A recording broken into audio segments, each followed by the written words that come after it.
খুবই কম সময়ের মধ্যে পারফেক্ট চিতই পিঠা ঝটফট বানানি দেখাই তো প্রথমে রইলেছি 2 বাটি চাউলের গুঁড়া স্বাদ মতো লবণ দিয়া আর কুসুম গরম জল একটু একটু করে দিয়া ঠিকসে মাখাইতে লাগবো তখন মাখতে মাখতে মাখতে মাখতে অটোমেটিক দেখবা ব্যাটারটা স্মুথ হয়ে গেছে তখন পরিমাণ মতো জল দিলাইবা আমার 2 বাটির মধ্যে ছোটো মগ দিয়ে 1 মগ জল লাগছে তো ওই দেখো আমার ব্যাটারের ঘনত্বটা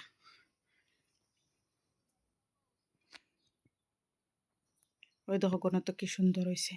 তখন একটা কড়াইত আগে একটা আমি বানাইয়া আগে ট্রাই করছি সুন্দর হয়নি তো দেখছি সুন্দর হয়েছে এখন ওটা শেয়ার করি ওই দেখো কীরকম ফুলিয়া আধা ঘন্টার ভিতরে আমার সব চিতই পিঠা বানানি শেষ হয়ে গেছে খুব কম সময়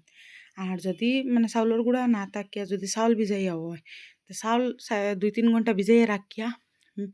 গ্রাইন্ডারের বাটিত দিয়া বালা করি ওটা স্মুথ পেস্ট বানাইয়া আর হাত দিয়ে মাখতে মাখতে মাখতে মাখতে পুরা মানে একদম আঠালো আঠালো করে দিবা যত বেশি আঠালো হইব অত বেশি সুন্দর হইব আর ইটা করিও যদি ফুলে না তে একটু বেকিং সোডা দিলেই ভাই সোডা তোরা 1 চিমটি দিলেই হয়ে যাব পারফেক্ট